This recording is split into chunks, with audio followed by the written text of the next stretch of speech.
يكتب التاريخ مجد الناس مرة في جيبه، مجد فعل ومجد هبه، كاسبين الصيت ما جاكر من برا. في العصور السابقة ولا القريبة، في العصور السابقة ولا القريبة، فكركم غطى على كل المجرة بالشجاعة والكرم ما هي غريبة.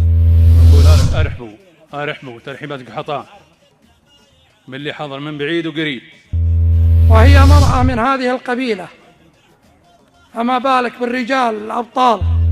في هذا المشهد الذي أشاهده اليوم يتأكد مفهوم اللحمة الوطنية، وليس فقط فرحا يزف في هذا المساء. Since I've known Sheikh Jaber, I feel that our families have also been united. ورحبوا يا عتيبة هدهات الحرايب في محل اللي يضدون المعادي. نعم قحطان في وقت اللزوم سلاح